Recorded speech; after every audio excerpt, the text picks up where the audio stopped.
y si usted no lo reconoce, lo reconozca o no, Dios es grande, Dios es admirable.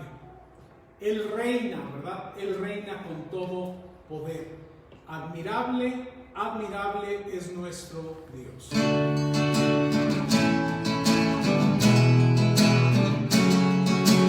Repetimos 4 veces este canto, es muy corto. Admirable es nuestro Dios, el reina con todo poder, con sabiduría y amor. Admirable es nuestro Dios, admirable es nuestro Dios, el reina con todo poder, con sabiduría y amor. Admirable es nuestro Dios, admirable es nuestro Dios, el reina con todo poder, con sabiduría y amor. Admirable es nuestro Dios, admirable es nuestro Dios, el reina con todo poder, con sabiduría y amor. Admirable es nuestro Dios, admirable es nuestro Dios. Bendito Dios, tú eres admirable. A ti es a quien alabamos, a ti es a quien bendecimos, a ti es a quien damos honra y gloria, porque solo tú la mereces, Señor. Ayúdanos a cantar con el entendimiento, a no dejarnos llevar únicamente por la emoción, por el gusto a la música, por el gusto a la melodía, sino porque queremos entonar alabanzas, reconocer tu grandeza, dar honor y gloria a ti, Señor. Solo tú mereces la alabanza, Señor, y recibe esta alabanza de nuestro corazón.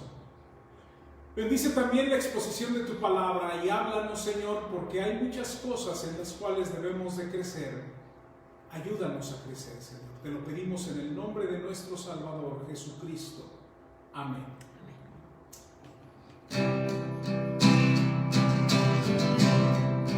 Se trata de engrandecer el nombre de Dios, ¿verdad? Reconocer la grandeza de Dios.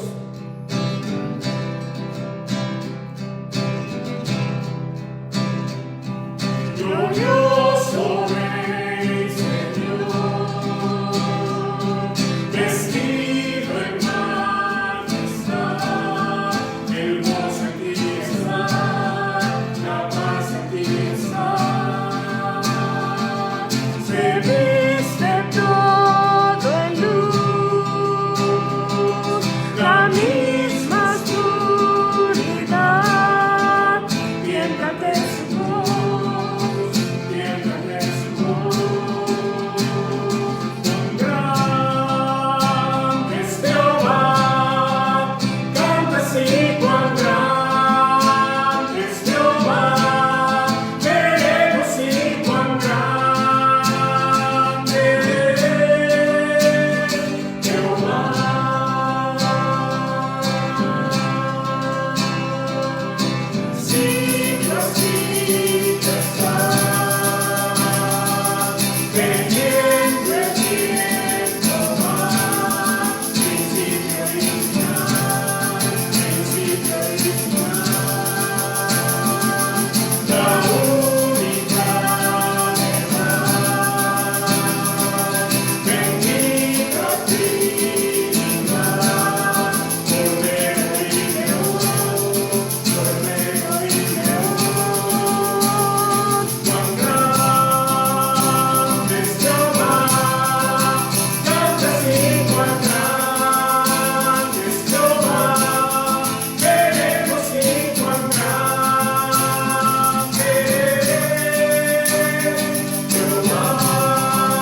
cuán grande es Jehová.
Vamos a estudiar la palabra de Dios.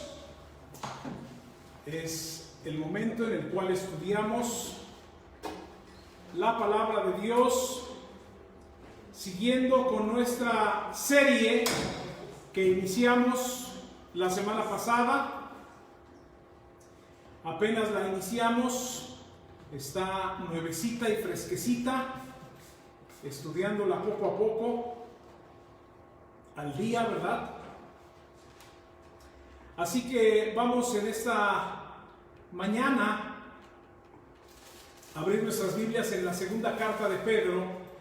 Estamos viendo este tema que he titulado Todo lo que necesitas. Todo lo que necesitas. Y vimos la semana pasada todo lo que necesitas para la vida. Todo lo que necesitas para la vida. Ya lo estudiamos eso la semana pasada. Hay todavía quizá muchas cosas que podríamos comentar al respecto, pero en Cristo tenemos todo lo que tú necesitas para la vida. Hay cosas que piensas que necesitas y quiero decirte algo, no las necesitas, ni yo las necesito. No necesitamos tanta cosa que pensamos que necesitamos para vivir. Lo único que necesitamos es a Cristo. Así que hablamos de eso la semana pasada. Y hoy vamos a hablar de un segundo tema acerca de este tema general, todo lo que necesitas. Y la semana pasada, todo lo que necesitas para la vida. Hoy, todo lo que necesitas para crecer. Vamos a comenzar con una introducción que quiero dar. Creo que todos de alguna manera hemos marcado o ido marcando nuestro crecimiento. Iniciamos desde marcar nuestro crecimiento físico. Yo no sé si alguien de ustedes, que ahora ya son adolescentes o niños también, ¿verdad?, han ido marcando el crecimiento. Algunos agarran una pared y van marcando ahí, se van midiendo. No sé si alguna vez lo llegaste a hacer, Isaac. Bueno. Crecía muy rápido, pero sí. Sí, yo creo que tu diario ibas subiendo. Para los que no saben y no ven a Isaac, él mide 90. 1.90 nada más. Pero bueno, algunos van marcando en la pared su crecimiento, ¿verdad? ¿Y cuántos no hemos hecho el comentario, ¿verdad?, de cómo han crecido? Esta semana, unos días, encontré unas fotos ahí en mi computadora en donde estábamos, no sé si fue un día de campo, algo hicimos, pero estábamos parte de la iglesia, hermanos de la iglesia, y estaba yo acostado en el pasto y encima de mí estaba Anita y Fanny. Fuimos a una casa, creo, ¿no?, en Cuernavaca. Bueno, algo hicimos. Y yo veía esa foto donde veía a Anita y a Fanny, dos pequeñitas, y ahora ya son grandes, ¿verdad? Ya son unas niñas grandes. Ahora, para los que son padres, no hay como ir al pediatra y escuchar o ver cuando los miden y que te digan, ya mide 3 centímetros más. Yo creo que no hay mejor noticia que eso. Y es que quiero decirte algo que no crece no muestra vida. Algo que no crece no muestra vida. Y a veces nos preguntamos con nuestros hijos al verlos crecer, porque hay periodos en donde pareciera que no están creciendo, ¿sí o no? Esa etapa de los 10 a los 12, en el cual el hijo y la hija se están quedando chiquitos y anchitos, ¿verdad? A veces pasa, ¿verdad? Y uno dice, ¿cuándo va a crecer? Parece que ya no está creciendo. Quiero decirte algo, sí está creciendo. La prueba es que todo está funcionando bien y entonces no falta el papá que dice, pero al rato va a dar el estirón. ¿Alguien llegó a decir eso? Pero al rato va a dar el estirón. Pero sí está creciendo. Y ese crecimiento quiere decir que todo está funcionando como debe de funcionar. Con el tiempo el crecimiento físico se convierte inclusive en una competencia. ¿Cuántos de ustedes no agarraron a su abuelita, la abrazaron así, se pararon de puntitas y dijeron, yo estoy más alto que tú? O a lo mejor no a tu abuelita, a lo mejor a tu papá, a lo mejor a tu hermano. El reto fuerte en la casa siempre era que llegaran a estar más altos que yo. Creo que desde los 12 estuvieron más altos que yo. ¿Y qué decir de el gozo que nos da el ver a nuestros hijos crecer en lo físico? Crecer en lo laboral, en lo intelectual. Crecer, ¿verdad?, en muchas áreas. Crecer es evidencia de que hay vida. El ser testigos del crecimiento de hermanos, el ser testigo del crecimiento de familiares, el ser testigo de crecimiento espiritual de los hijos es una bendición. Porque el crecimiento físico no es realmente lo más importante, sino el crecimiento espiritual. Pero cuando tú ves gente que ama a Cristo en verdad, gente que quiere servir a Cristo, gente que quiere agradar a Cristo, gente que quiere obedecer su palabra, gente que quiere ser fiel a Dios, ser fiel en su matrimonio, amar a su esposa, a su esposo, educar a sus hijos bíblicamente, amar a su iglesia de manera correcta, ¿verdad? En realidad eso da gozo. ¿Por qué? Por lo que ya repetí 2 veces y lo pongo aquí. Porque el crecimiento es evidencia de vida. Crecer es evidencia de que hay vida. Luego entonces, si me permite seguir la lógica de esta frase, el no crecer nos da la idea de que no hay vida, o nos da una idea de que no hay vida. Y yo quiero que traslademos esto a la vida cristiana. Pareciera que hay hermanos, hermanas, jóvenes que no tienen vida, porque no hay un crecimiento.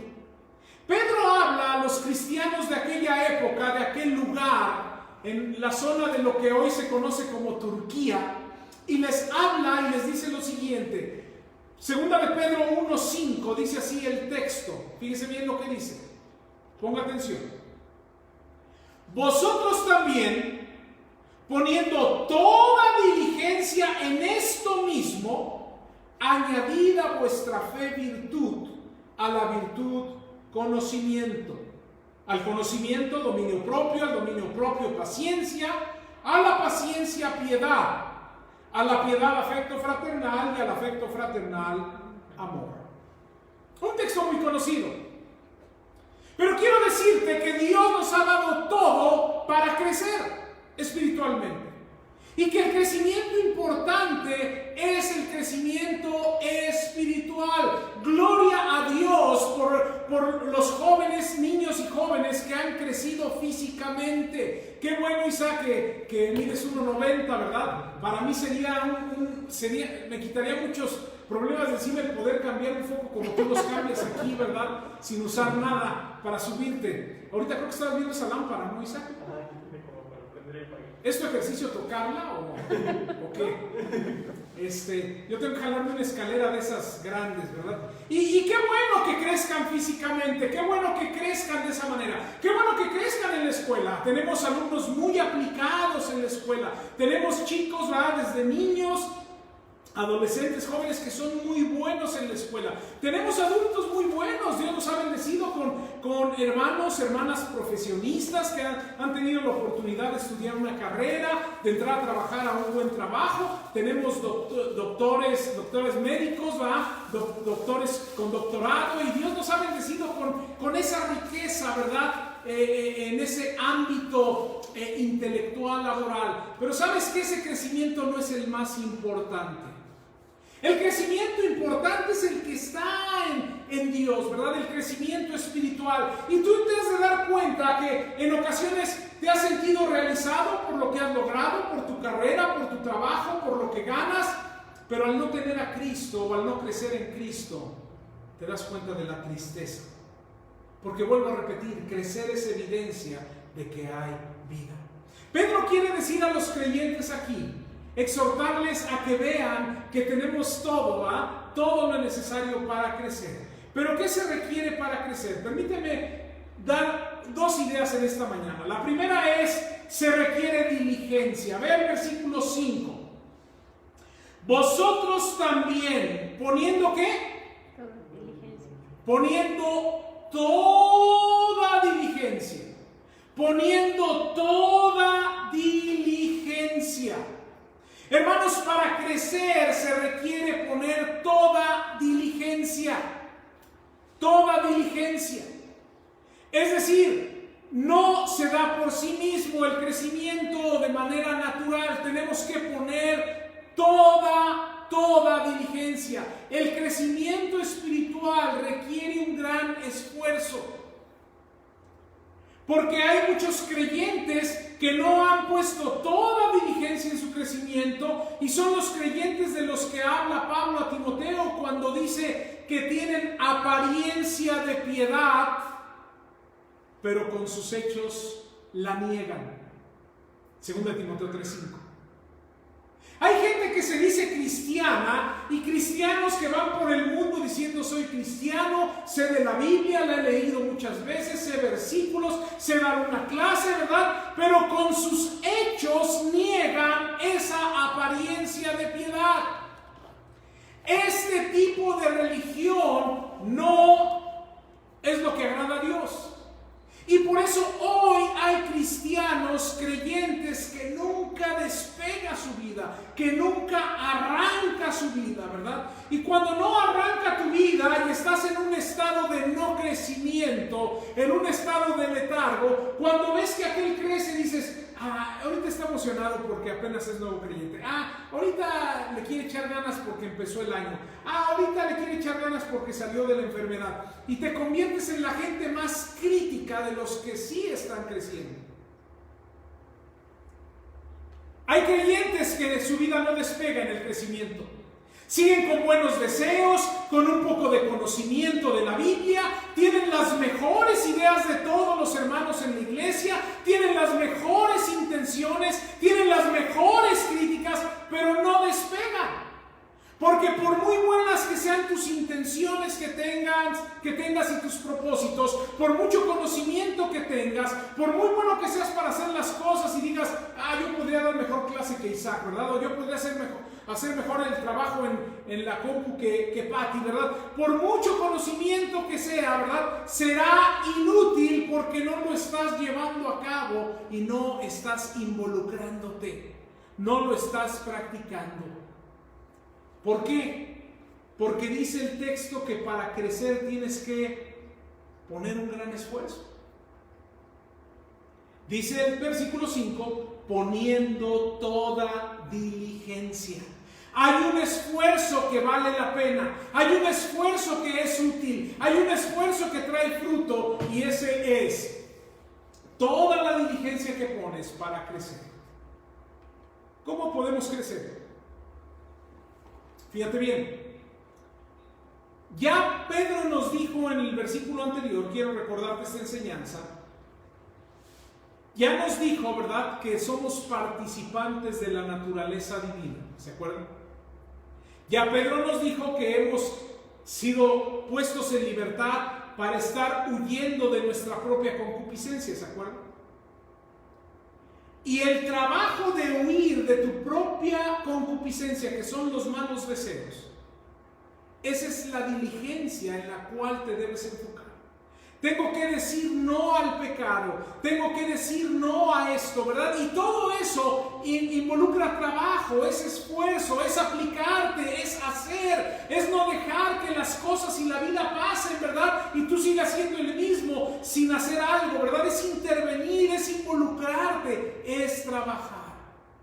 Y por eso dice aquí, poniendo toda diligencia. Y viene otra palabrita más adelante. Poniendo toda diligencia, por esto mismo, añadid. ¿Sí ve la palabra añadir? Añadir. Eso también es esfuerzo. Añadir es costoso. Añadir es poner todo, ¿verdad?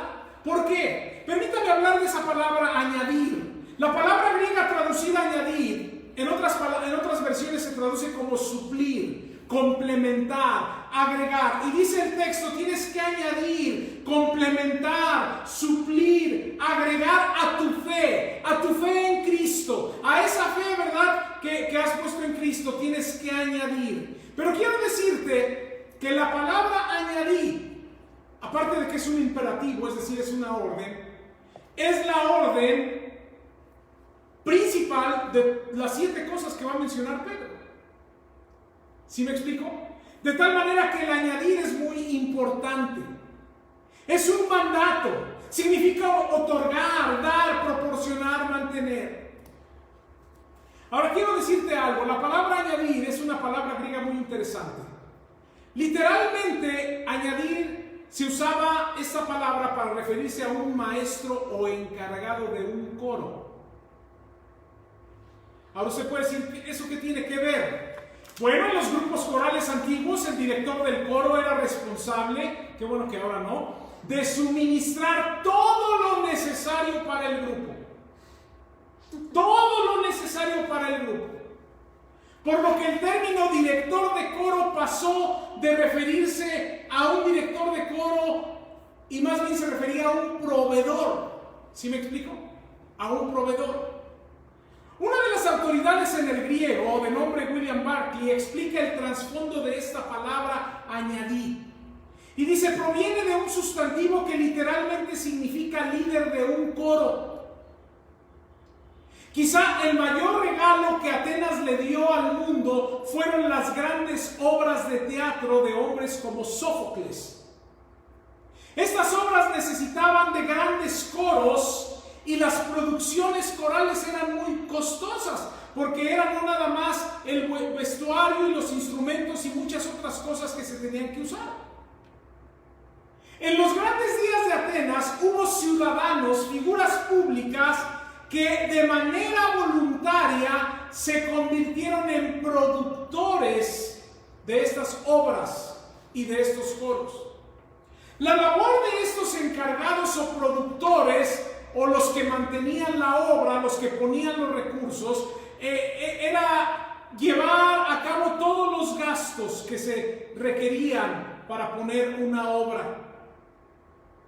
De hecho, en una ciudad dionisia produjeron 3 tragedias, 5 comedias, 5 ditirambos, y había que encontrar hombres que estuvieran dispuestos a producir esas grandes obras.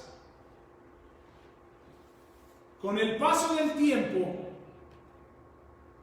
la palabra se convirtió en algo que tenía que ver con generosidad, porque era, a ver, necesitamos 2 micrófonos, ve con el encargado director, ¿verdad? Y ahí estaba el dinero para los 2 micrófonos. Estos hombres se les llamaba coreogoi. Por ahí viene la palabra coreografía, ¿verdad? Y fíjese bien, estos hombres asumieron deberes de su propio bolsillo por amor a la ciudad, por amor a su cultura, por amor a las obras que se montaban. La tarea de proveer todo en el coro mostraba una gran generosidad. Nunca significaba equipar a un coro de manera miserable. Eso, cuando yo estaba estudiando esto, me recordaba cuando cuando formamos un grupo musical, 2 de mis hermanos, un amigo y un servidor, y el mantenimiento del grupo era un poquito miserable, por así decirlo, ¿eh? Pues ahí una guitarra de palo, ¿verdad? Y algo que hiciera ruido y ya. Y recuerdo que la primera vez que tuvimos acceso a un teclado de ese que hacía muchos sonidos, ¿verdad? Nos la pasamos pero jugando con el pianito aquel, ¿verdad? Y moviéndole aquí, moviéndole allá y distorsionando y era como que un tesoro, ¿verdad? No teníamos los recursos. Recuerdo que cuando grabamos el primer cassette, eran cassettes, el ingeniero de sonido decía, bueno, tenemos que parar aquí, hay que ir a comer, y él se iba a comer y nosotros no nos hacíamos ahí matando el tiempo. No teníamos que comer, no teníamos a dónde ir a comer, ni teníamos dinero para ir a comer. Así que podríamos decir que nuestra primera producción, un poco austera, vamos a llamarle, para que no suene feo. La palabra griega, añadir, se extendió al mundo y creció para significar equipar a un coro de todo, ser el responsable de cualquier necesidad física de ese coro. Y después pasó a referirse a equipar a un ejército con todas las provisiones necesarias que un ejército pudiera tener. De tal manera que Pedro dice, pon toda diligencia porque tienes que equipar tu vida cristiana. Tienes que no andar de miserable en el crecimiento cristiano, no andar dando pasitos cortitos o dejando cositas, ¿verdad? Sino tienes que ir a la producción grande. Y esto nos habla de equipar el alma con todas las virtudes para la vida. Y sigue significando, hermano, proporcionar de manera generosa para tu crecimiento espiritual. Y algunos cristianos no crecen. Pedro habla en esta mañana para decirnos que a través de Cristo Jesús podemos crecer. En Él tenemos lo necesario para crecer. Algunos creyentes, al parecer, no están progresando en su vida. No tienen gozo en su vida. No van en una dirección correcta en el crecimiento cristiano. Y Pedro los describe como gente que estará ociosa y sin fruto. Ve lo que dice el versículo 8. Porque si estas cosas están con vosotros y abundan, no os dejarán estar ociosos ni sin fruto. Pero si no pones toda diligencia y si no añades abundantemente sin que falte algo, ¿verdad? Proveyendo todo lo necesario, estarás ocioso y sin fruto. Y hoy hay cristianos que están de ociosos y que están sin fruto. Así que, hermanos, si queremos crecer, tenemos que poner atención a lo que Pedro dice. Ahora, ¿quién no quiere crecer? ¿Te gustaría crecer más en tu escuela, Isaac? ¿Sí? ¿Te gustaría crecer en tu trabajo, Pati? ¿No? Sí, ¿no? Queremos crecer en el trabajo, queremos crecer en la escuela, queremos crecer en el oficio. Si aplicas un oficio, ¿verdad? A veces agarramos un oficio o un hobby y le hallas y dices, ya pude hacer esto, ahora voy a hacer esto, y vas creciendo, ¿verdad? Y entonces, mi esposa es la que a veces presume las pocas cosas que he hecho. Y dice, y es que hizo esta mesa, ¿no? Y entonces dices, pues si ya hice esa mesa, a lo mejor podemos hacer aquel banco, ¿no, Pati? Y podemos ir avanzando. Y entonces vamos de esa manera creciendo, y creciendo en el hogar, y creciendo en cosas materiales. Hermano, ¿no quieres crecer en la vida cristiana? Por supuesto que sí. Pero para crecer hay cosas que hacer, hay esfuerzo, hay que poner diligencia, hay que añadir. Y por eso Pedro dice en el versículo 8, si estas cosas están en ustedes, y dice que, y abundan. ¿Sí ve añadir? Y abundan. No una producción raquítica, no una producción donde, pues no sirve, se me rompió la cuerda de la guitarra, pues hazme un nudo. No, aquí está un juego nuevo de 6 cuerdas, ¿verdad? ¿De cuáles quieres? Metal o nylon, ¿verdad? No andar ahí haciendo remiendos. Y a veces en nuestra vida cristiana así le hacemos. Hermano, es trabajo. Es hacernos responsables de nuestro crecimiento, es movernos a la acción, es esforzarnos. Y vamos comenzando el año, esfuérzate, no puedes ser pasivo. Es un trabajo conjunto con Dios. Él ya te perdonó, Él ya te salvó, nos ha dado lo necesario para vivir. De la misma manera nos ha llamado a hacer con diligencia este trabajo de añadir a nuestra fe. Así que requiere un gran esfuerzo, hermano. Ahí acostado en el sillón, viendo la tele, sin agarrar tu Biblia, no va a haber crecimiento. Ahí acostado en el sillón, sin conectarte a estas reuniones, no va a haber crecimiento. Ahí sentado, ¿verdad? O sentada, sin juntar a la familia para orar o tomar el tiempo para orar a Dios, no va a haber crecimiento. No va a haber crecimiento. Nuestro trabajo, ¿verdad?, requiere el Espíritu Santo, pero requiere también nuestro esfuerzo. Requiere diligencia, ¿está claro? Segunda idea, se requiere esfuerzo en 7 cosas. Se requiere esfuerzo en 7 cosas. Y las 7 cosas están mencionadas aquí en los versículos 5 al 7. Vosotros también, poniendo toda diligencia, por esto mismo añadid a vuestra fe virtud. Una lista muy bonita de cosas que tenemos que perseguir, que tenemos que anhelar, cosas en las cuales tenemos que poner toda diligencia, todo esfuerzo sin escatimar esfuerzos. Y que déjame decirte algo, es un buen indicador o escala indicativa de tu crecimiento. Es decir, cuando tengas dudas de si estás creciendo en la palabra de Dios o en la vida cristiana, ven a estas 7 cosas. Es útil para eso, pero debemos de crecer. Ahora, tienes que poner toda diligencia, tú y yo, en las siguientes cosas. Se requiere esfuerzo en 7 cosas. La primera es virtud. Virtud. Virtud. Si usted recuerda esta palabra virtud, bueno, no la va a recordar porque en realidad no la vimos como virtud. Pero si me hace favor de regresar al versículo 3, dice, como todas las cosas que pertenecen a la vida y a la piedad nos han sido dadas por su divino poder, mediante el conocimiento de aquel que nos llamó por su gloria, del griego doxa, y excelencia.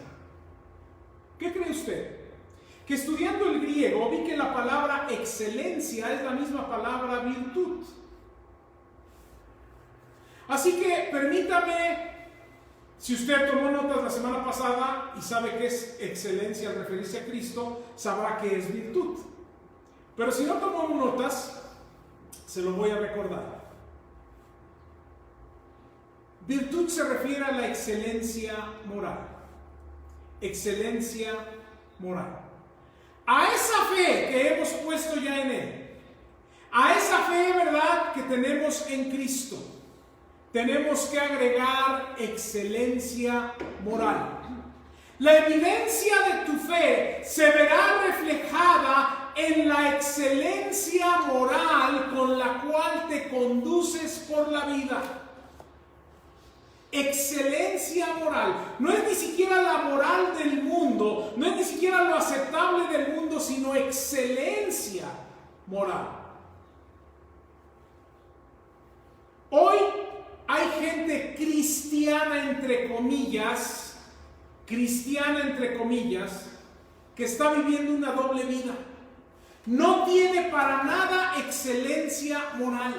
Hay engaños, hay adulterio, hay vicios, hay malas palabras que salen de su boca, hay pleitos, hay burlas, hay maltrato entre esposos. Y tristemente esto para nada se parece a la excelencia moral. Quiere decir que no estamos creciendo, que no estamos poniendo diligencia en esta palabrita virtud, que no estamos añadiendo virtud o excelencia moral a nuestra fe. Tristemente hay mucha evidencia de lo contrario. Para algunos cristianos pareciera que el texto dice: añadid a vuestra fe bajeza moral. Porque algunos viven en bajeza. Lo peor es que muchos hoy en día hasta lo exhiben en las redes sociales. ¿O no? No tienen temor de exhibirlo ahí. Hermano, yo quiero que veas, estamos hablando de añadir a la fe virtud, de añadir excelencia moral. Ni siquiera las normas o reglas morales del mundo son aceptables. La moral del cristiano debe ser excelente. Y es que a los ojos del mundo hay cosas que no se ven mal. Por ejemplo, sobornar a alguien ya hoy es parte de la buena moral. ¿Es ser astuto o no? Por ejemplo, maltratar a los demás con tal de subir es ser audaz. Es que eres audaz, eres inteligente. La moral del mundo se queda corta. Me temo que algunos cristianos ni siquiera cumplen hoy con los patrones morales del mundo, mucho menos con una excelencia moral. Es decir, algunos están abajo de lo que el mundo ve como aceptable. Y el mundo te ve y critica lo que haces porque ni siquiera la gente del mundo lo haría. ¿Te das cuenta? La Biblia, Pedro nos habla de excelencia moral. Como cristianos debemos esforzarnos por la excelencia moral. Cuando se trata de moralidad, hermano, necesitamos levantar el estándar. Necesitamos levantarlo, ¿verdad? Quiero decirte algo. Cuando analizo la vida del pueblo de Israel, en una de las clases que di el semestre pasado en el seminario, viendo la vida del pueblo, ¿sabes qué encuentro yo en la Biblia? El pueblo de Dios permitió que las naciones vecinas pusieran el estándar de moralidad. Y el pueblo de Dios, en lugar de seguir el estándar de Dios, se amoldó al estándar que le pusieron los demás. ¿Sí me explico?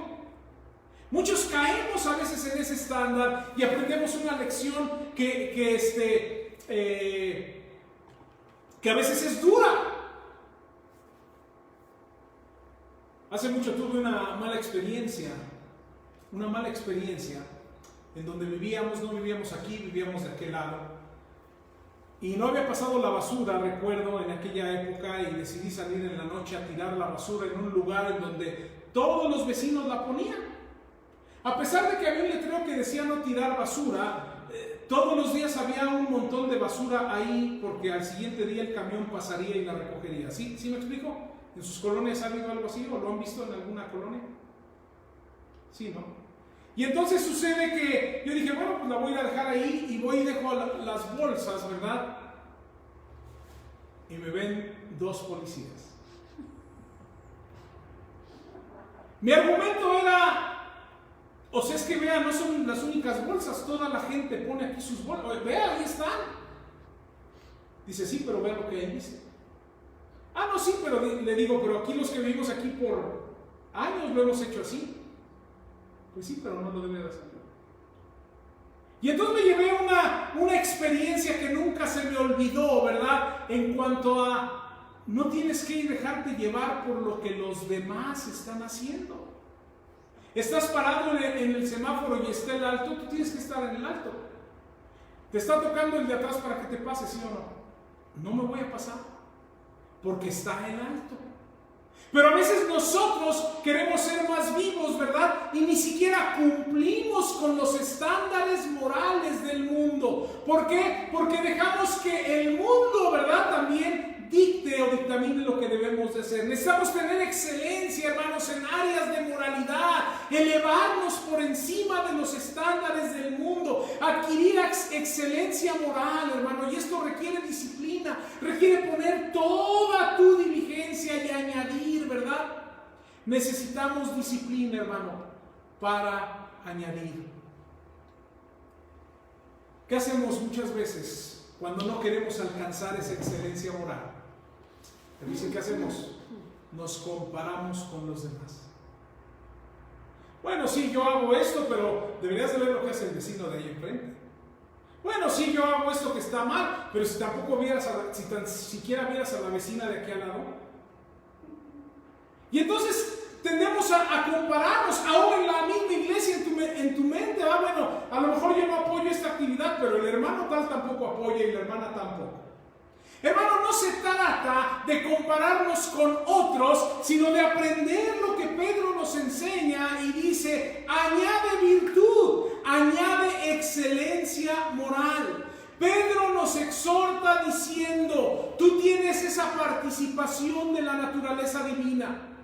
Si el Espíritu vive en ti, haz un esfuerzo grande, pon toda tu diligencia para tener excelencia moral, para tener virtud.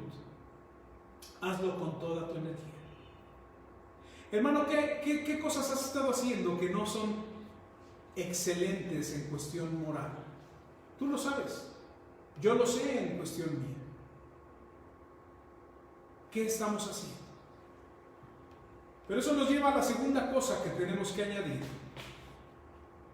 y es conocimiento. Conocimiento. Vean lo que dice el texto. Vosotros también, poniendo toda diligencia, por esto mismo añadid a vuestra fe virtud, o sea, excelencia moral, y a la excelencia moral, conocimiento. Y este conocimiento, hermanos, permítanme decir que por la palabra que se usa aquí en griego, que es gnosis, habla de un conocimiento o sabiduría práctica. Sin duda que antes de conocer de Dios éramos unos ignorantes. Para saber o reconocer la excelencia moral, hermanos, debemos tener conocimiento adecuado de la palabra de Dios. Déjenme poner un ejemplo. ¿Saben dónde encontramos principios morales por excelencia? Los 10 mandamientos. Acuérdense que hay 10 mandamientos, 4 tienen que ver en cuanto a tu relación con Dios, 6 en cuanto a tu relación con los demás, tu excelencia moral con los demás. No robarás, por ejemplo, excelencia moral. Bueno, si le robo aquí tantito, no robarás, ¿sí me explico? No codiciar las posesiones de tu prójimo, a su mujer, ¿verdad? Bueno, pero es que no. Así que los 10 mandamientos, estoy dando nada más un ejemplo, son principios morales por excelencia. Primera pregunta aquí, ¿ah? ¿Quién se lo sabe de memoria? Y me temo que tal vez no lo sabemos y tal vez medio salteados, ¿a poco no? Bueno, pastor, es que si me lo pides que lo diga así en orden, ¿verdad? No me lo sé muy bien. Algunos tal vez no se lo saben. Ahora, para todos los que se lo saben, un aplauso. La siguiente pregunta es, ¿cuántos de esos mandamientos llevamos a cabo? ¿Sí me explico? Es decir, no hay conocimiento práctico. Por ejemplo, ¿honras a tu padre y a tu madre? No hay conocimiento a veces práctico. Por ejemplo, permíteme decir lo siguiente. Antes de 1967, la actividad homosexual era un delito llamado sodomía y estaba penado por la ley. El poeta irlandés Oscar Wilde pasó 2 años en prisión por eso. Pero en los últimos años el matrimonio homosexual se ha legalizado en varios países. Una de las razones por las que cambian las leyes y las normas éticas es que están influenciadas por los sentimientos predominantes de la sociedad y la opinión pública, la cual sigue cambiando. Es decir, lo que antes se conocía de una manera, hoy se conoce de otra, ¿sí me explico? El conocimiento va cambiando, las prácticas van cambiando. Y cuando confiamos en esos estándares cambiantes para irnos guiando en nuestra vida, vamos a perder el camino. Pero cuando confiamos en el conocimiento inmutable, inmutable quiere decir que no cambia. Cuando confiamos en el conocimiento inmutable de Dios, de su palabra, de Cristo Jesús, siempre vamos a tener instrucciones claras, precisas y estaremos en el camino correcto. Por tanto, hermano, asegúrate de tener conocimiento de Dios, de conocerle bien. Asegúrate de seguir conociendo la palabra de Dios. Asegúrate de tener un conocimiento profundo, ¿verdad? Para que tu vida sea dirigida por la palabra de Dios. Hermano, necesitamos añadir a la excelencia moral conocimiento. Es necesario crecer en sabiduría, en madurez, en principios de la palabra de Dios. Y esto, ¿sabes qué va a dar, hermano? Va a dar estabilidad a tu vida. Hoy hay muchos creyentes inestables por falta de conocimiento. Déjame poner un ejemplo. Si tú como creyente, seas adulto, seas joven, seas hombre, seas mujer, eres presionado un poquito por no tener conocimiento, vas a ceder a la tentación. ¿Sí me explico? Ándale, vamos, ¿qué te van a decir? Ay, ¿a poco le tienes miedo a tu esposa? ¿A poco te pegan en tu casa? ¿A poco tus papás todavía les haces caso? Ándale, vamos, ¿va? Y te presionan con 2 frasecitas, ¿va? Te vas. Porque te falta conocimiento, porque no tenemos conocimiento. Y cuando nos invitan 2 o 3 veces a hacer cosas que no son correctas, vamos a ser convencidos fácilmente. Este es el conocimiento práctico, el conocimiento en el cual tú actúas y dices, yo sé que está mal, a Dios no le agrada. ¡No! ¿Me explico? Por eso hablamos de un conocimiento, sabiduría práctica. Este conocimiento solo se adquiere a través de la palabra de Dios. Hermano, debemos aprender la palabra de Dios. Debemos creer la palabra de Dios. Debemos aplicar la palabra de Dios. Debemos obedecer la palabra de Dios. La Biblia, hermano, es más que información. Dice el salmista David, recordarán este texto en el Salmo 119, 105, cuando dice, lámpara es a mis pies tu palabra y lumbrera a mi camino. Hermano, en ella vas a tener estabilidad, firmeza, sabiduría en la palabra de Dios. Y eso me lleva a la última que voy a mencionar hoy. Añadir a vuestra fe virtud, excelencia moral, a la virtud conocimiento, es decir, conocimiento práctico, y al conocimiento debemos añadir dominio propio.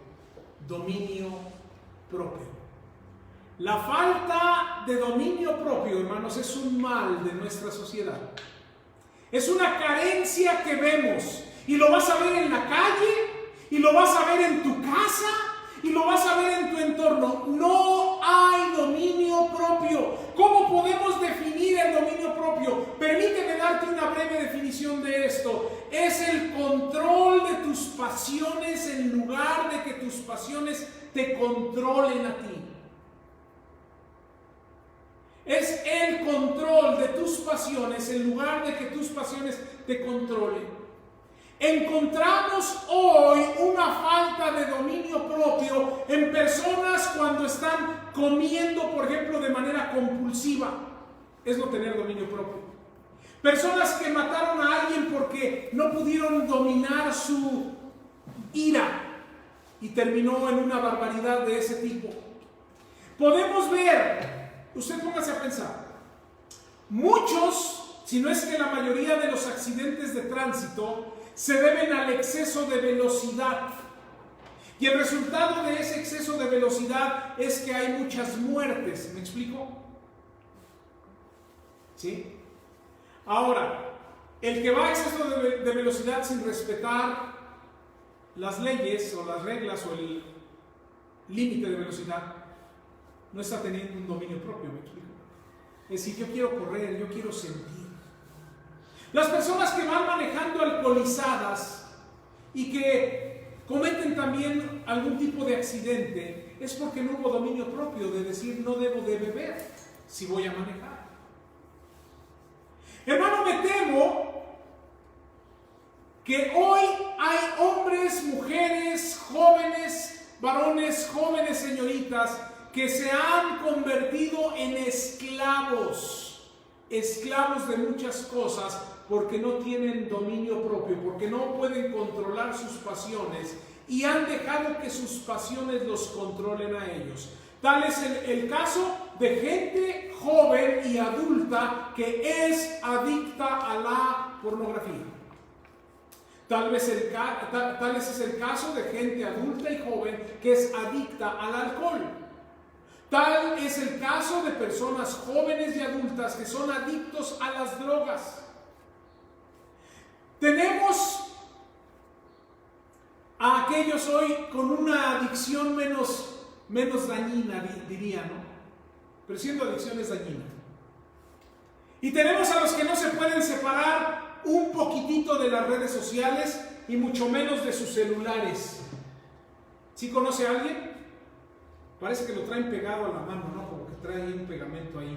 Y vamos al baño y llevamos el celular y vamos para acá y el celular. Y hay una cierta adicción a las redes sociales, a los celulares. Encontramos gente murmurando, haciendo y deshaciendo a través de las redes sociales. Gente que no puede contener sus pensamientos y sus palabras y los lleva a las redes sociales. Vemos gente compradora compulsiva que está compre y compre y compre y compre, y gente que no se detiene. ¿Todo por qué? No hay dominio propio. No hay dominio propio. El dominio propio, hermanos, si no lo añadimos, ¿verdad?, va a afectar nuestra forma de hablar, en cómo nos desbocamos muchas veces, ¿verdad?, diciendo palabras hirientes, hablando cosas que no. Va a afectar nuestra salud, ¿verdad?, porque a lo mejor comemos cosas que no debiéramos de comer, o porque no descansamos como debemos descansar, o porque no ejercitamos como debiéramos ejercitar. Va a afectar nuestras finanzas porque no te detienes y compras, y al fin está la tarjeta, y está la tarjeta, y no hay control, ¿verdad?, y gastamos y caemos en un mal de convertirnos en compradores compulsivos y en estar en problemas porque no hay dominio propio.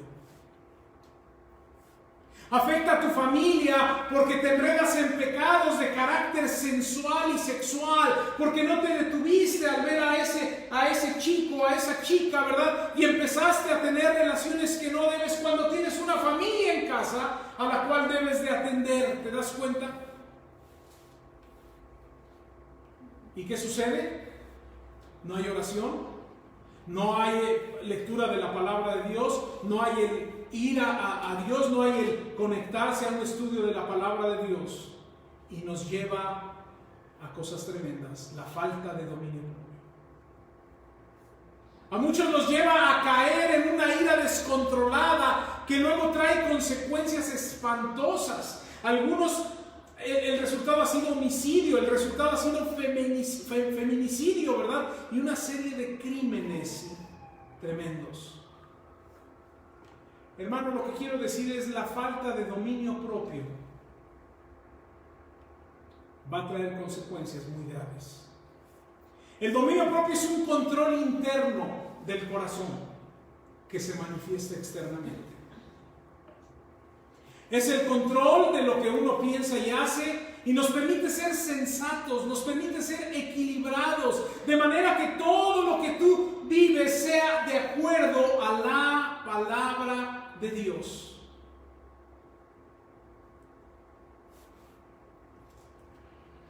Tengo que pararme por el tiempo, hermanos, tengo más. Pero nada más le quiero recordar quién escribió esta carta. ¿Alguien me puede decir? ¿Quién? Pedro. ¿Sabe quién era Pedro? El más impulsivo de todos los apóstoles. El que estaba ahí, el que decía, hacemos, ¿verdad? Jesús les dice, voy a ir a la cruz, voy a morir. No, espérate, no. Y era el impulsivo, era el que detenía, el que hacía. No tenía ¿qué? Dominio propio, no se calmaba, no se controlaba. Yo creo que si hubiéramos estado ahí con él, algunos le damos una cachetada, ahí decíamos, a ver, cálmate por un minuto, por favor, escucha al maestro. Y él era así. Pero años después nos está dando este consejo, hermano, y eso se llama crecimiento. ¿Sí te das cuenta? Se puede crecer. Porque a lo mejor tú y yo ahorita somos unos Pedros o no. Pero tenemos que llegar a ser el Pedro de esta carta. Piensa en qué áreas de tu vida necesitas ejercer más dominio propio.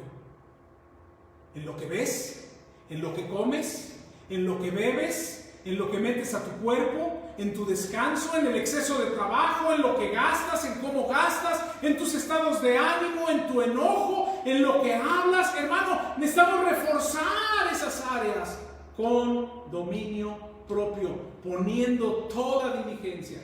Hermano, con que vengas 52 veces a la iglesia en un año, si no pones todo tu esfuerzo, no va a cambiar. No vas a adquirir dominio propio. Oye, si yo me conecto a todas las reuniones que hay, hasta me voy a conectar esta semana a todas las del seminario, si no hay esfuerzo, diligencia en ti, no va a servir de nada. Hermano, Dios nos ha dado todo para crecer. Vamos a orar. Gracias damos, Padre, por tu palabra y pedimos bendición para cada corazón. Ayúdanos, Padre, a añadir a nuestra fe que ya tenemos excelencia moral, a añadir también ese conocimiento práctico, Padre, que no se quede en teoría, que sea algo práctico, y añadir también el dominio, ese control, ese detenernos, Señor, cuando debemos detenernos, poner un alto y poder ir cambiando. Para honra y gloria tuya, en nombre de Jesús pedimos esto. Amén.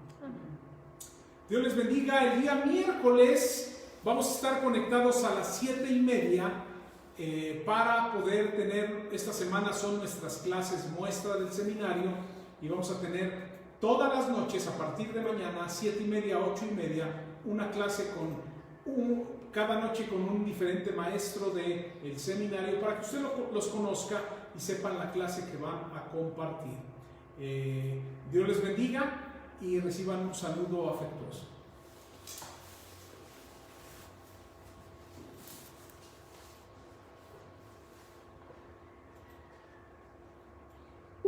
Bueno, vamos a despedirnos también de nuestros